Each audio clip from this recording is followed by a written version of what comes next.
Nabi kemudian diceritakan oleh Sayyidatuna Aisyah, khuluquhul Quran. Akhlaknya Nabi Muhammad adalah Al-Quran. Jadi sebenarnya Al-Quran itu sendiri ada pada Nabi Muhammad sallallahu alaihi wasallam. Lalu untuk apa diturunkan? Maka kata turun di situ lebih kurang bermakna Allah tabaraka wa ta'ala menzahirkan dari diri Nabi Muhammad sallallahu alaihi wasallam. Karena Nabi Muhammad disebutkan dalam Al-Quran, wa innaka latulaqqal Qur'ana latulaqqal Qur'an min ladun hakimin alim.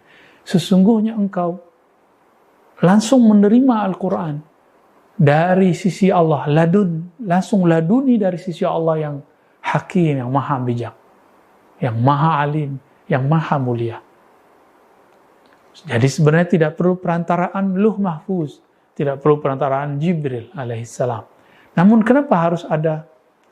Karena Al-Quran yang hendak dizahirkan ini berhubungan dengan hajat orang banyak dan harus melalui fase-fase yang formal, kan akan menjadi asas-asas hukum di kemudian hari.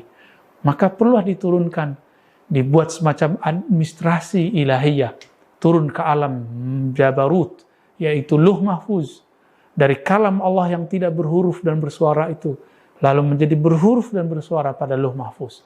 Barangkali itulah yang malam 17. Lalu turun dari situ kepada Baitul Izzah di langit pertama. Jadi di langit pertama ada suatu istana langit yang Allah sebut dengan Baitul Izzah. Disitulah ayat-ayat Al-Quran kemudian secara bertahap turun. Turun secara mutadarrijan kepada Nabi Muhammad SAW. Nabi SAW mendapatkan penzahiran turunnya itu melalui Sayyidina Jibril. Turunkan satu-satu.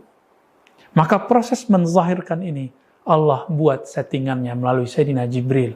Adapun wahyu yang lain, wahyu yang bukan wahyu Qur'ani, turun setiap saat ke dalam kolbu Nabi, detik per detik, nafas per nafas.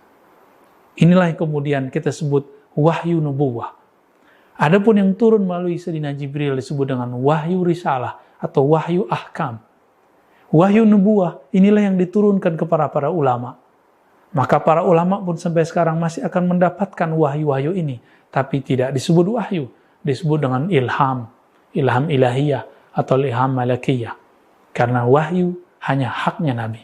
Wahyu risalah ditutup dengan ayat surah Al-Maidah ayat 3, Al-yawma akmaltu lakum dinakum. Pada hari ini aku sempurnakan din engkau, yaitu wahyu risalah.